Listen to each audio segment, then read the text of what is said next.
السلام عليكم ورحمة الله وبركاته، كل عام وانتم طيبين جميعا. هنتكلم النهاردة يا جماعة في الفيديو ده عن كيفية عمل مقايسة. المدرس بتاع القسم ميكانيكا لما يجي يصرف خام من المخزن لازم يعمل مقايسة للطلبة اللي موجودين عنده علشان يطلع الخامات من المخزن. لازم المقايسة تكون مظبوطة، الخامات تكون مظبوطة على قد العدد بالظبط. ففي مقايسة بتتعمل داخل الورشة علشان يبدأ يصرف بيها الخام. فإن شاء الله اللي هنشتغله مع بعض النهاردة مقايسة على قسم اللحام. أنا هشتغل النهاردة على اللحام بغاز الأوكسي أستيلين. إيه الداتا اللي عندي؟ أنا عندي عدد طلبة،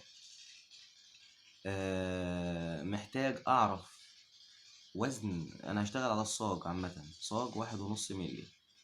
عدد الطلبة طبعا ممكن أقدر أحسب أنا محتاج وزن صاج قد إيه، هنعرفها بالحسابات دلوقتي. واشوف طول خط اللحام بتاعي. انا دلوقتي هشتغل بالاوكسي اسيتيلين، عايز احسب كمية الاسيتيلين اللي انا هستخدمها قد ايه او اللي انا هستهلكها قد ايه، وكمية الاكسجين، وهل هستخدم سلك اللحام ولا لا. طبعا في حالة استخدام سلك اللحام لازم احدد كمية السلك اللي انا عايزها. بالنسبة لغاز الاسيتيلين بقيسه بالمتر المكعب، وبرضو الايه الاكسجين.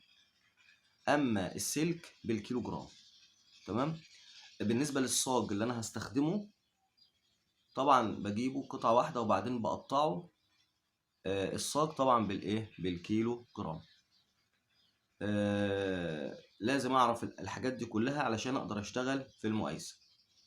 طيب، انا محتاج اكتب ايه بقى في يعني التفاصيل اللي انا هقولها لحضرتك دلوقتي هتبقى يعتبر ايه، بعملها بره في مسوده، وبعدين في المقايسه بحط الحاجات اللي انا عايزها، يعني كميه حجم كميه او وزن الصاج قد ايه، وبعدين بيشوف حسابه كام ويضرب في الكيلو جرامات في الحساب يديك سعره قد كده. وبعد كده بحسب كميه الاسيتيلين المستخدمه قد ايه واكتبها في بند تاني، والاكسجين واكتبها في بند تالت، والسلك اللي بستخدمه. ده طبعا في عمليه اللحام. طيب لو هستخدم قطع، لو هعمل قطع، في حالة القطع ما بستخدمش سلك، وبالتالي بحسب كمية الأسيتيلين والأكسجين. وعلى فكرة في حالة القطع كمية الأكسجين بتبقى أكتر من كمية الأسيتيلين.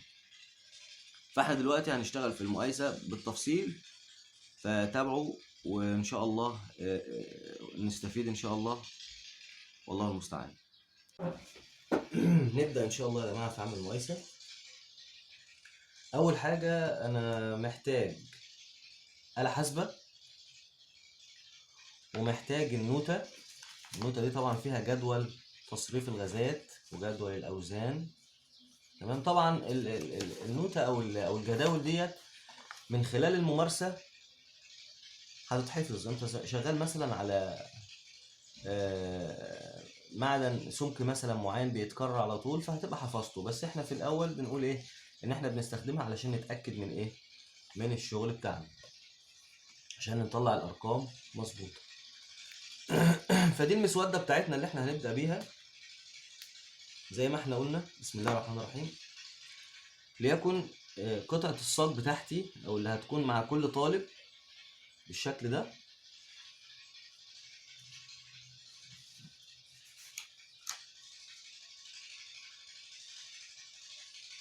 اتأكد بس ان الكاميرا جايبة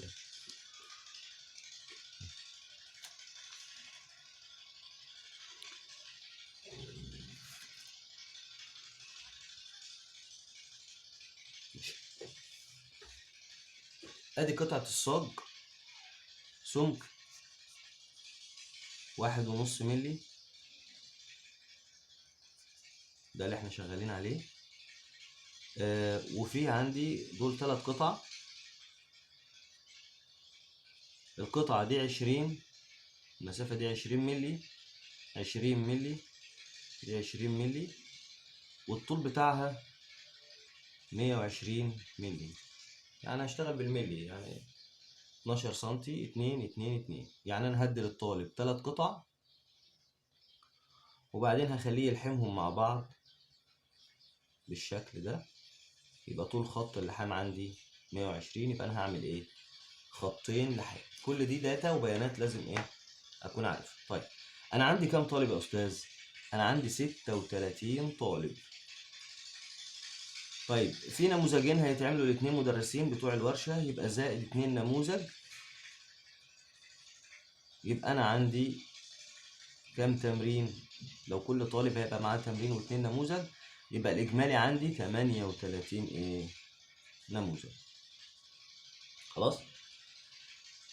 اما اجي احسب وزن الصاج الكلي هقول بيساوي عدد الطلبة عندي بالنماذج 38.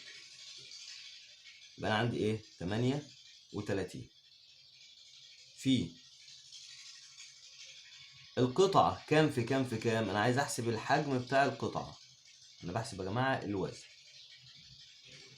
يبقى الحجم بتاعي عبارة عن 20 و20 و20. يبقى انا هحسب الثلاث قطع كلهم، يبقى 60 في 120 في السمك كام؟ 1.5 في الكثافة كام؟ كثافة الحديد 7.8. جايب دي منين؟ من نوتن. الكثافات بتاع المعادن ثابتة. أنا لو شغال في ألمونيا أشتغل في كثافة الألمونيا، لو شغال في نحاس أشتغل أضرب في كثافة النحاس، وهكذا. وبعد كده أنا عايز الوزن عندي يطلع بالإيه؟ بالكيلو جرام. أروح قاسم على 1000 في 1000 علشان أحول من مليمتر لمتر ومن جرام لكيلو جرام، لأن الكثافة هنا بالإيه؟ بالجرام. هاجي أحسبها بالآلة بتاعتي.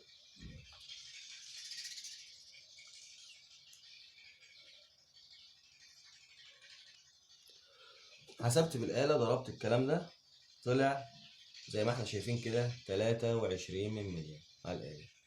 23 من 100 يعني تقريبا 3 كيلو ونص. حسبنا وزن الصاج، يبقى ده أول رقم. خلاص أضرب وزن الصاج في سعره، ده في المقاييس. خلاص السعر طبعا اللي بيتحدد في الإيه؟ الراجل بتاع المخزن هو اللي بيحدد. طيب إيه اللي مطلوب بعد كده؟ مطلوب أعرف زي ما احنا قلنا خطوط اللحام الكلية، حساب الطول الكلي لخطوط اللحام. ليه يا أستاذ؟ عشان أقدر أحسب الأسيتيلين، كمية الأسيتيلين قد إيه، والأكسجين قد إيه، والسلك اللحام قد إيه. حلو الكلام؟ طيب نيجي نشوف الخطوط بتاعتي. أنا عندي كام خط؟ عندي خطين، يبقى هقول 2. يبقى خطوط 2، خطين لحام. في عندي كام طالب بالنماذج؟ 38. طول خط اللحام قد ايه؟ 120. طبعا دي بالايه؟ بالملي. عايز احوله للمتر، بقسمه ايه من ملي؟ المتر فيه كام ملي؟ فيه 1000 ملي، فبحسبه بقسم على ايه؟ على 1000 واشوف هتطلع كام. لما حسبناها بالآلة يا جماعة 2 في 38 في 120 على 1000 طلع 9 متر و120 ملي. 9120. يعني بقول تقريبا 10 متر. 10 ايه متر، ده اللي انا هستخدمه. الطول الكلي للايه؟ للخطوط. انا عندي استهلاك المتر اسيتيلين بيستهلك 25 لتر لكل متر. جايب الكلام ده منين بقى؟ من النوتة. بروح مطلع النوتة بتاعتي واشوف الصاج بتاعي 1.5، فيه تصريف الفونيا، فيه قطر سلك اللحام، فيه وقت الإنجاز لكل متر، فيه طول الإنجاز في الساعة، فيه الأسيتيلين، طبعا احنا من اللحام إلى الشمال بإضافة معدن مساعد، فيه الأكسجين المستهلك في سلك اللحام. فأنا محتاج الأسيتيلين والأكسجين وسلك اللحام، هم دول أنا محتاجهم. لو أنا بصيت على السمك 1.5 هلاقي إن فيه أسيتيلين معدل الاستهلاك بتاعه 19، معلش أنا غلطت، يبقى 19، والاكسجين 22 لتر لكل متر، وسلك اللحام 35 جرام لكل متر. فبعمل بضرب عدد الامتار في، نعملها بلون تاني عشان العمليه تبقى واضحه شويه. بضرب عدد الامتار عشان احسب الاسيتيلين، بضرب 10 في 19 يديني الاسيتيلين باللتر المكعب. بالنسبه ده الاسيتيلين اهو. طيب الاكسجين بستهلك اكسجين قد ايه؟ بضرب ال10 متر في 22 يديني باللتر المكعب. انا محتاج سلك لحام قد ايه؟ بضرب ال10 متر في 35 يديني كام جرام او كام كيلو جرام بقى بحولها. يعني نحسبها كده مع بعض. بعد ما حسبت ضربت 10 في 19 ب190 لتر مكعب استيلين. اكسجين 10 في 22 ب220 لتر مكعب. السلك بتاعي 10 في 35 ب350 جرام. في حاجة بقى، أنا دلوقتي بدرب طالب ففي استهلاك، في بضرب في معدل استهلاك لأن ده طالب لسه بيتعلم، وبالتالي هيبقى فيه تهدير في الخام، فده بيتعمل حسابه برضه. بمعنى بضرب الأسيتيلين في 2، بضرب الأكسجين في 3، بضرب السلك في 1.5. نشوف دي بقى الكميات اللي أنا بحطها في قلب المقايسة الفعلية. بعد ما ضربت 2 في 190 طلع 380 لتر مكعب، يعني أقل من نص كيلو. هنا 220 في 3 660، هنا 35 في 1.5 ب525 جرام. وبكده يبقى أنا حسبت يبقى أنا عندي الحاجات الأساسية بتاعتي. شايفين سلك اللحام أهو، الأكسجين أهو، الأسيتيلين أهو، وزن الصاج بتاعي أهو بس. وبعد كده بروح كاتبهم بقى في في المقايسة.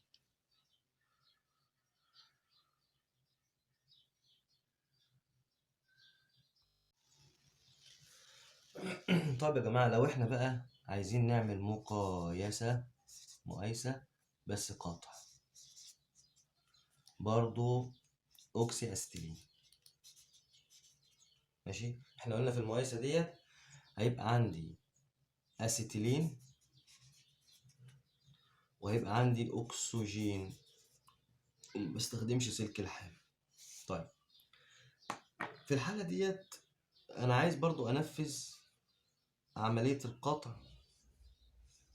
عايز اقطع بلهب الاوكسي استيلين، عايز اقطع قطعة من الصاج بنفس الابعاد، كده 60 ملي وكده 120 ملي، وعايز اقطعها، اعمل خطين اقطع كده وكده، اعمل القطعة الواحدة دي من الصاج اللي هي سمكها 1.5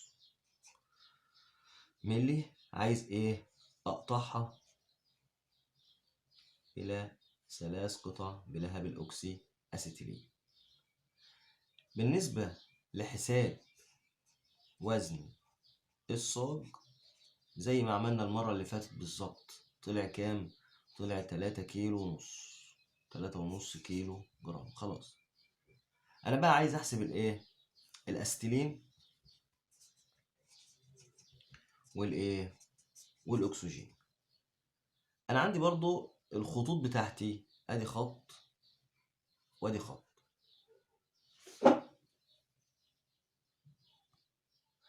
وطلعناه برضو ان الطول الكلي للخطوط 10 متر، اللي هي بتاع الطلبة كلها والنموذج. بشوف بقى معدل استهلاك الأسيتيلين والأكسجين في القطع، هل هو متشابه مع اللحام؟ لأ، بيختلف. بروح أرجع للنوتة بتاعتي وبلاقي في عندي هنا جدول اسمه جدول تصريف غازات القطع بالغاز، زي ما احنا شايفين كده. طبعا هي الكلام هيبقى صغير بس احنا بننوه بس. وعلى فكرة النوتة دي بتكون موجودة في كل المدارس، ولو ما هيش متاحة ممكن تكتب لي في التعليق وانا ابقى اصورها وننزلها على الايه في اي تعليق يعني على لاي حد. ماشي. فاللي انا بدور عليه هنا اللحام قطع بالاوكسي اسيتيلين، في اول خانة مكتوب سمك المعدن. فالاسماك عندي 3 5 10 15. انا عندي هنا السمك 1.5. ممكن يكون الجدول ده مفيهوش 1.5 بس بشوف استهلاك الاكسجين قد ايه في ال1.5. في عندي باللتر لكل ساعة وباللتر للمتر. انا هشتغل طبعا، انا شغال بالايه بالمتر. فهروح شايف انا عندي هنا التلاتة مثلا 58، فهقول 30. يبقى اضرب 10 في 30 هيديني ايه 300.